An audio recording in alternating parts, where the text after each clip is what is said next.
Attention, nous déconseillons d'utiliser cet épisode pour un jeu à boire.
Bonjour et bienvenue à Fourchette, le podcast où on parle de...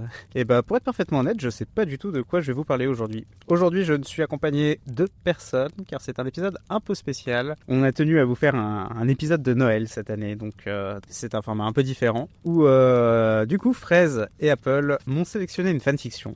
Et l'ont traduite, une fanfiction qui vient de Wattpad, et je vais tenter de vous en faire une lecture la plus vivante possible. Donc mettez-vous bien à l'aise, dans un fauteuil confortable, avec un petit plaid, comme moi, faites-vous un thé, et c'est parti. Alors, je sais pas du tout de quoi parle cette fanfiction, je la découvre en même temps que vous. C'est une fanfiction donc, qui vient de Wattpad, qui s'appelle Longue Journée, Long Day, en version originale, qui est... Ah non, c'est pas Wattpad, c'est Tumblr, je dis n'importe quoi. Vous voyez, c'est de la totale impro. C'est donc une fanfiction qui a été écrite par New Moon Lover 009 et qui a été traduite et librement adaptée par Fraise et Apple. Voilà, donc allons-y. Le retour du chef Swan. Tag. Hashtag Charlie's Wanks Reader. Hashtag SexyCop. Hashtag uniforme. Hashtag Nick la police. Oui, alors avant de commencer, je tiens à dire que du coup Apple et Fraise m'ont donné un splendide fichier PDF avec la fanfiction et je peux vous décrire ce que je vois. C'est une belle feuille A4 que j'ai imprimée. Et le texte est bien encadré au milieu de la page. Dans les coins de la page, il y a des pêches et des aubergines. Je pense que je m'avance pas trop en disant que ça préfigure des choses assez terribles, mais passons. Le retour du chef Swan. Tag Charlie's Wanks Reader. Hashtag SexyCop. Hashtag uniforme. Hashtag Nick la police. Le cliquetis de ses clés dans la serrure et le lourd bruit de ses bottes sur le parquet te réveillent en sursaut. Votre chambre est baignée dans la lueur de la lune qui se reflète sur la neige marmoréenne. Les conifères scintillent d'un éclat céladon. Une nuit de Noël digne d'une carte postale. Et ton cadeau vient tout juste d'arriver. Charlie est enfin rentré. Plus tôt dans la soirée, il avait appelé pour te prévenir qu'il resterait tard au commissariat. Il fallait encore intervenir suite au grabuge d'une énième soirée de la star chinoise Jackson Wang. Une nouvelle excuse, comme il y en avait déjà eu tant d'autres. Dès le début de votre relation, tu ne t'attendais pas à vivre une vie de barreau de chaise avec Charlie Swan, mais tu ne peux t'empêcher d'éprouver de l'amertume en voyant chacun de vos plans de rencard repoussés au calendrier grec. Tu as beau apprécier le charme bucolique de cette bourgade, force est de constater qu'elle suinte l'ennui. Déjà, petit commentaire, j'aime beaucoup le fait que ce soit écrit à la deuxième personne. En termes d'immersion, c'est vachement intéressant. Au cœur de l'hiver, la maison est glaciale, et tu n'arrives pas à retrouver ton corsage en laine. Tu as dû l'oublier dans la lingerie. Tant pis. Tu saisis une chemise en flanelle, aux fragrances capiteuses de pizza froide et mousse forestière pour t'y emmitoufler. Au même moment, au rez-de-chaussée, tu l'entends chercher le repas que tu as préparé et devines à ses gestes prudents qu'il tente d'être discret. Tu le rejoins à pas de loup dans la cuisine, ta vision s'ajustant peu à peu à l'éclairage artificiel. Tu trouves Charlie assis à la table, en train d'ouvrir une bière fraîche. La lampe fluorescente semble assombrir son regard là. Mauvaise soirée, chef Swan ? Il sursaute, manquant de renverser sa bière. Salut ma poupée. Je t'ai... Salut ma poupée. Je t'ai réveillé. Il a l'air épuisé. Il n'a pas pris la peine d'enlever son lourd blouson de police, ni son ceinturon de service. Les heures de travail se lissent sur ses larges cernes sombres, pareilles à des hématomes. Malgré sa petite quarantaine, il a le regard désabusé d'un homme plus vieux. Nonobstant, dur à prononcer ce mot. Nonobstant, ce serait mentir que de prétendre que ça n'accroît pas son charme de patriarche. Ça va, ne t'en fais pas, annonce-tu, frissonnante. Il fait si frisquet dans la cuisine. Comment s'est passée ta journée ? Tranquillement, ma biche, marmotte-t-il. Des clous, lâches-tu, tout en te blottissant sur ses genoux. Il exprime profondément, lugubre. Le commissariat s'est transformé en une vaste pétaudière. Tant de tumulte et nous n'avons pas assez d'hommes pour y faire face. J'en oublierais presque que ce soir, c'est Noël et... Il soupire de rechef et sa voix se brise sur la fin de sa phrase. Et que cette année encore, je ne sais même pas où est ma fille. Son regard se brouille. Bien que tu te doutes qu'il ne te raconte pas tout, tu ne creuses pas le sujet plus avant. Les mentions de sa fille sont rares et sibyllines. C'est vraiment du Luc dans le texte. Hein. Les mentions de sa fille sont rares et sibyllines, et tu crains de toucher un point sensible. Les pensées de Charlie semblent toujours si difficiles à déchiffrer. Certaines nuits d'insomnie, des théories toutes plus folles les unes que les autres défilent dans ton esprit. Dernièrement, tu es presque convaincu qu'il est impliqué dans les histoires d'une mafia locale. Sans doute te montres-tu le bourrichon. J'aimerais tellement pouvoir faire quelque chose pour te soulager, mon agneau, lui dis-tu en passant ta main dans ses cheveux, tes doigts s'attardant sur l'attendrissante petite zone dégarnie au sommet de son crâne. Vous vous fixez un instant, comme pris d'une soudaine fascination. Tu es à peu près certaine de 3 choses. 1. Charlie Swan a un secret. 2. Une partie de lui dont tu ne peux ignorer la puissance te désire.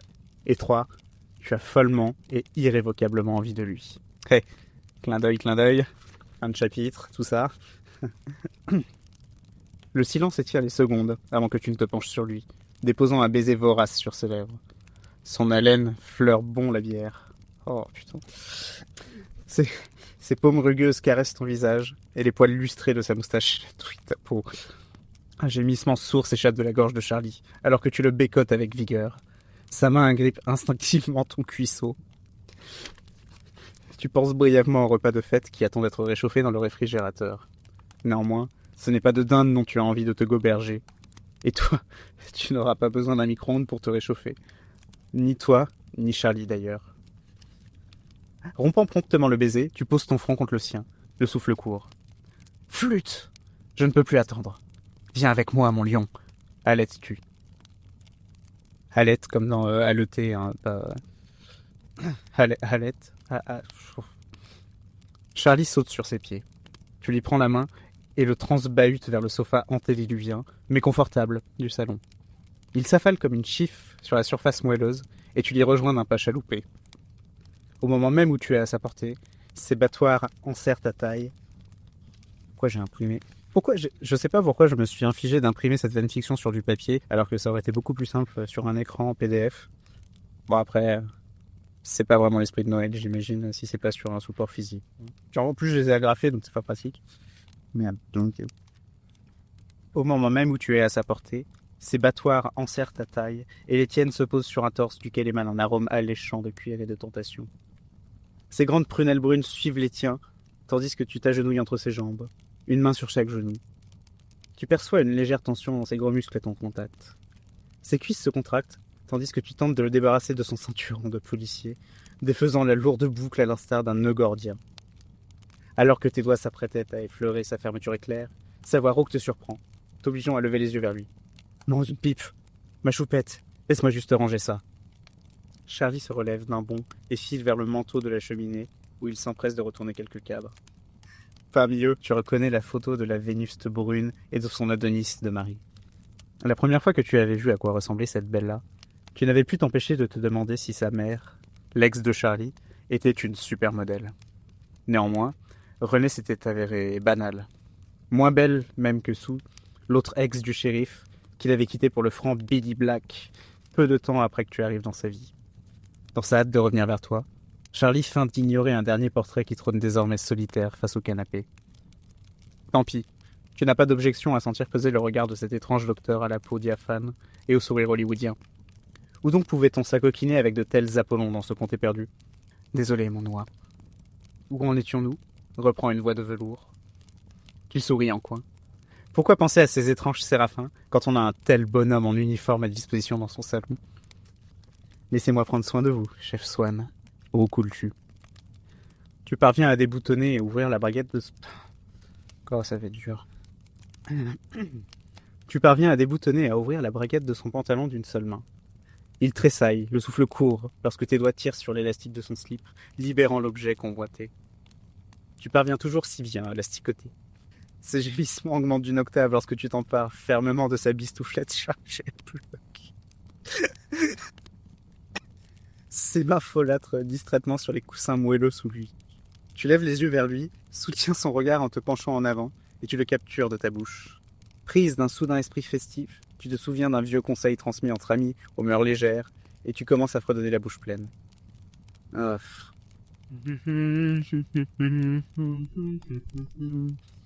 L'effet est immédiat. Le quadragénaire frémit de rechef.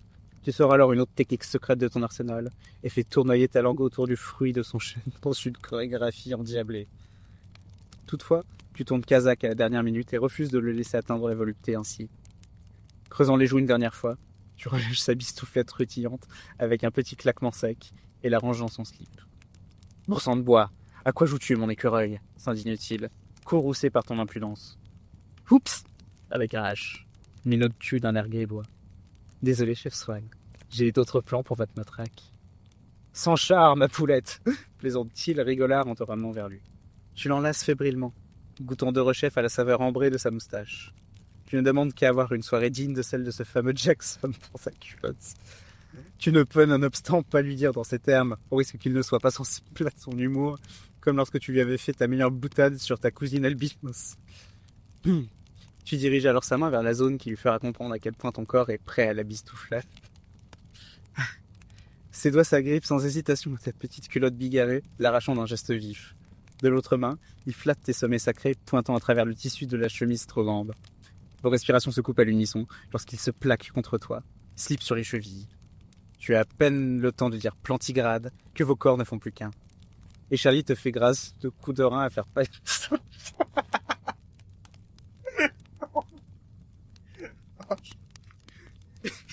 Et Charlie te fait grâce de coups de rein à faire pâlir d'envie un mormon avant sa nuit de noces.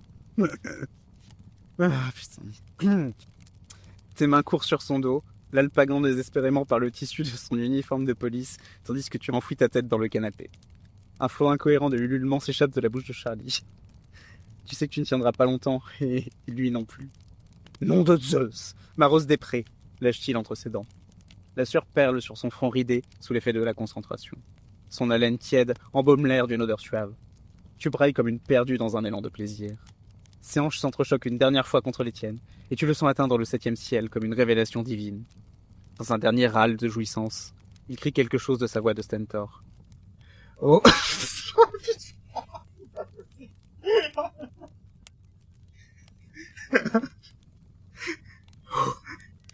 Je vais pas y arriver.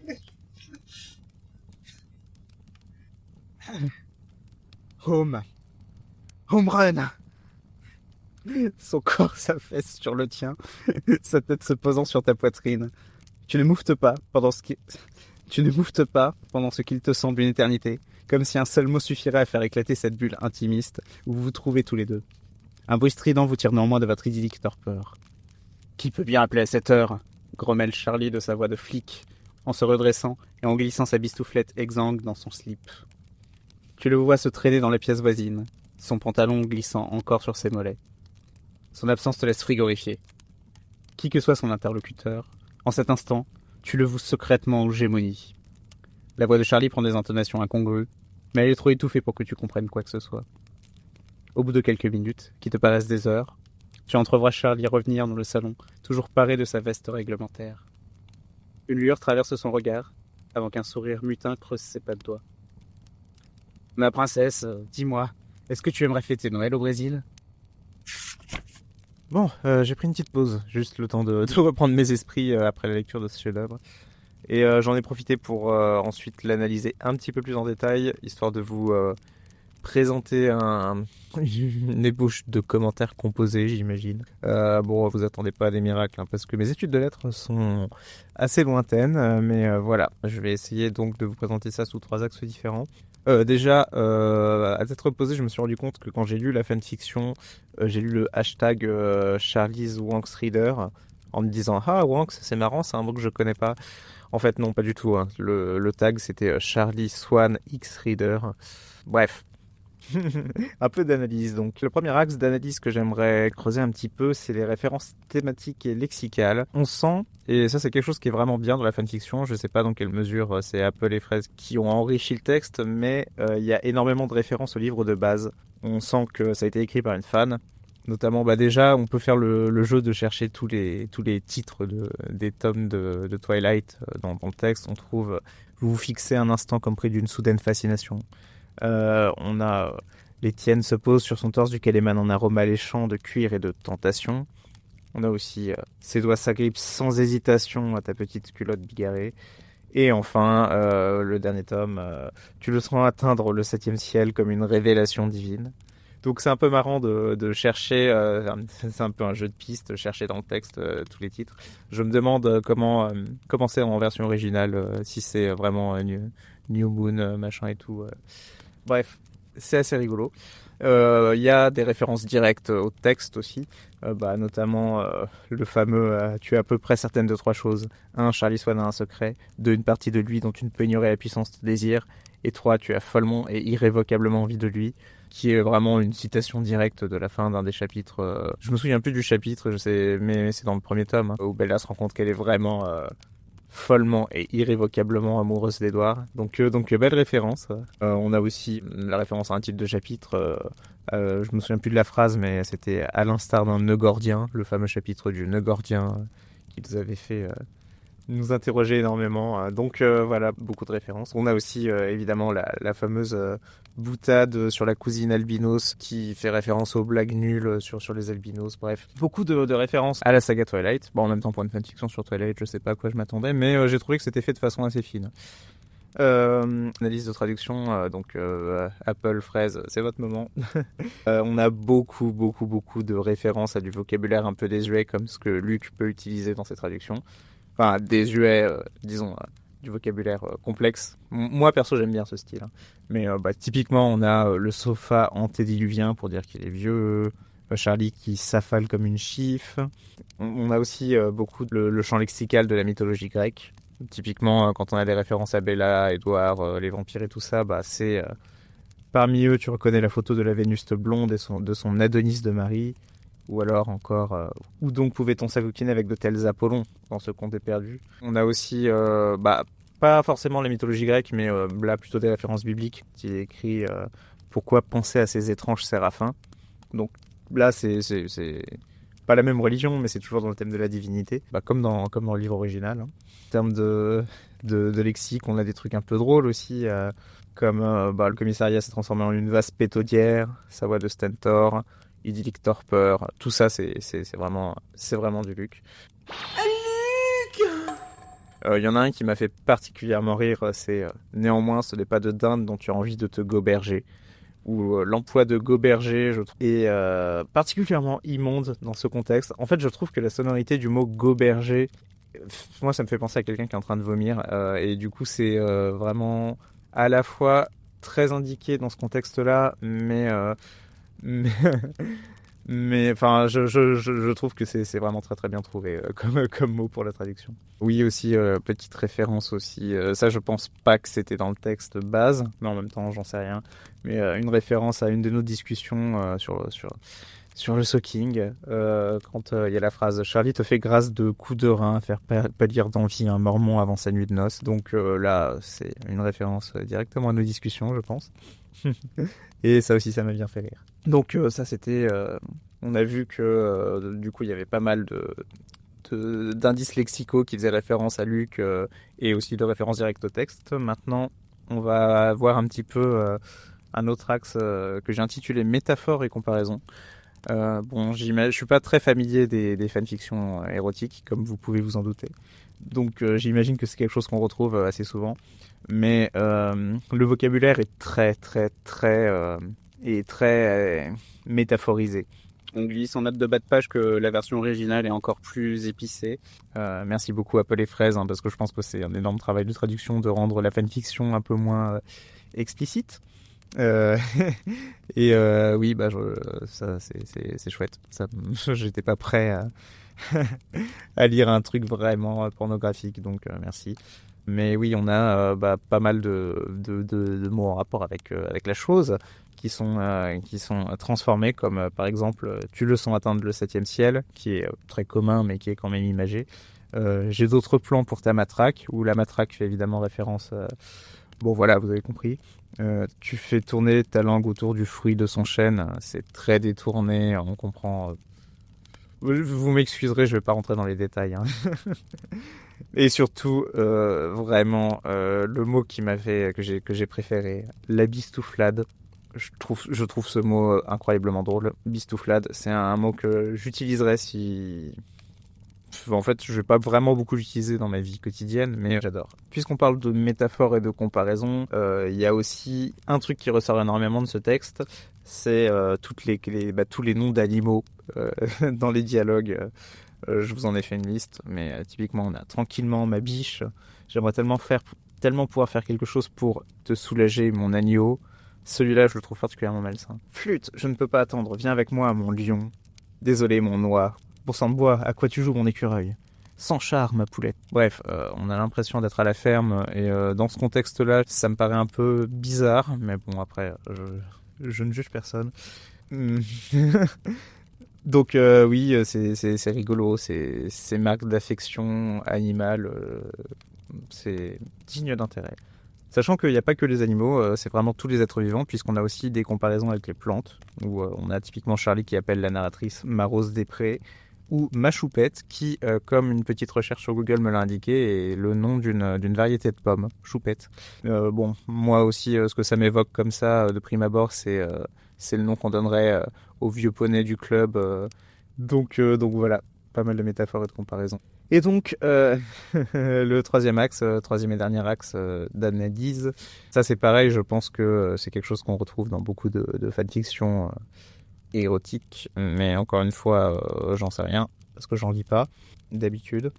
Mais là, j'ai pas eu le choix. Je plaisante, j'ai le choix. Mais du coup, le troisième axe, ce serait immersion, une expérience sensorielle. Vous avez vu comme j'ai travaillé sur les titres de mon analyse un peu. En fait, tout est fait pour qu'on ait l'impression d'y être et que ça éveille l'essence de la personne qui lit le texte. Bah déjà, de façon très très directe, on a l'évocation de tous les sens. Dès le début d'ailleurs, parce que la fanfiction commence avec la description du cliquetis de ses clés, donc on a l'ouïe. Ensuite, on a la vue. Votre chambre est baignée dans la lumière de la lune. Plus tard, on a aussi l'odorat. Son haleine fleure bon la bière. Ça, c'était particulièrement immonde, vraiment. Le goût. Aussi, typiquement le passage avec le fruit du chêne dont je vous passe les détails, dont j'ai parlé tout à l'heure, ça évoque le goût. Mais le sens qui ressort le plus, c'est bien évidemment, en fait, j'en sais rien. Mais en tout cas, ce qui me paraît vraiment prédominant, c'est le toucher. En même temps, quand on parle de sensualité, c'est souvent très tactile. Mais là, typiquement, on a déjà la température. Au cœur de l'hiver, la maison est glaciale et tu n'arrives pas à trouver ton corsage en laine. Corsage en laine aussi, c'est quelque chose qui évoque le toucher de la laine contre la peau. La laine, pas la laine. Le toucher, le tissu, c'est un appel d'essence souvent. L'attendrissante zone dégarnie aussi, qui est décrite quand la narratrice caresse la tête de Charlie. Donc là, c'est pareil, c'est ses mains qui viennent toucher sa tête, donc ça fait appel au toucher. On a beaucoup de mentions de ses doigts, d'ailleurs. quand elle touche Charlie et le fait que les doigts soient explicitement mentionnés, ça évoque le toucher. On a aussi le sofa confortable, donc la sensation d'être assise dans un siège confortable, le toucher. Donc tous ces sens qui sont évoqués beaucoup de fois dans le texte. Et cette évocation des sens, je vois ça comme une façon de rendre l'immersion plus intense quand on lit le texte. Il y a un autre procédé qui est utilisé pour favoriser cette immersion, c'est que l'énoncé est fait au présent. Donc c'est pas comme un passé simple et un imparfait qui mettrait beaucoup de distance entre la narratrice et la personne qui lit le texte. Là, c'est vraiment, on est dans le feu de l'action, ça se passe maintenant. Je me suis posé la question du coup de la narratrice, puisque c'est écrit à la deuxième personne. Donc ça, peut-être aussi que c'est quelque chose qui est assez courant dans les fanfictions, je me dis. Mais moi, pour le coup, c'est la première fois que je lis un texte écrit à la deuxième personne, il me semble. Donc le fameux tu. En fait, je pense que c'est pour que la personne qui lit le texte s'identifie encore plus à la narratrice. Enfin, pas à la narratrice, au personnage principal. Le fait que le personnage soit tu, ça met directement dans la position de... c'est la personne qui lit le texte qui est en train de vivre cette expérience. Donc, ouais, c'est vraiment... tout est fait pour l'immersion. Un petit reproche que je ferais au texte, et là je pense que c'est plus lié au texte original qu'à la traduction, parce que je sais que Fraise et Apple sont très compétents à ce niveau-là. Je trouve qu'en termes de rythme, ça manque un peu de contraste. Pour que l'effet soit encore plus puissant, j'aurais bien aimé de la variation, typiquement dans la taille des phrases ou dans la puissance du vocabulaire. Là, toutes les phrases sont à peu près la même taille. Je sais pas si vous avez déjà lu le poème Les Djinns de Victor Hugo. C'est un peu la honte de citer Victor Hugo dans ce contexte, mais c'est un poème qui parle de quelqu'un qui rencontre des djinns, donc des espèces d'esprits un peu surnaturels. Et au fur et à mesure que les djinns s'approchent, les phrases du poème sont de plus en plus longues et la métrique est donc de plus en plus grande. Et on a vraiment une sorte de crescendo d'intensité. Les djinns s'approchent, les phrases du poème deviennent de plus en plus grandes, et puis quand les djinns s'éloignent, ça redevient petit, court, vif. Et là, j'aurais bien vu quelque chose un peu inverse, où les phrases sont un peu longues au début, quand il y a la mise en place, c'est lent, il fait froid. Puis au fur et à mesure que l'action commence à être un peu plus... qui sont un peu plus... Je sais pas comment dire ça de façon élégante. Mais au fur et à mesure que la tension monte, en fait, avoir des phrases plus courtes, ça aurait pu permettre, je pense, d'avoir plus de violence, plus de tension, plus de force, et puis refaire des phrases un peu longues après le home run. Ça aurait pu faire redescendre un petit peu la sauce. Bref, bon après je vais pas donner de conseils à l'autrice parce que on sent l'amour de la saga originale dans ce texte. C'est plutôt bien écrit, j'ai trouvé. Et encore une fois, la traduction de Fraise et Apple est géniale. Bravo. On sent bien l'esprit de Luc. Ouais, c'était quelque chose. J'ai beaucoup aimé la caractérisation des personnages. En plus, sur mon document, la narratrice elle est en rouge et Charlie il est en bleu comme la couleur de la police, donc ça c'est bien vu. J'ai moins aimé la chose, sa chose, hein, mais bon. En vrai, c'était un peu marrant. Quoi dire de plus Je suis désolé, le home run, ça m'a vraiment tué. C'est exceptionnel. Ouais, c'était un joyeux cadeau de Noël. Joyeux Noël à tous et toutes. Je vais vous laisser aller célébrer les fêtes en famille ou entre amis. Merci beaucoup de m'avoir écouté. Sachez qu'on fait une petite pause pour les vacances. Donc il n'y aura pas d'épisode la semaine prochaine ni la semaine d'après. On revient le 10 janvier pour vous proposer l'analyse du chapitre 13. J'espère que vous avez passé un bon moment et que ma lecture vous aura convaincu. Et surtout... finir cette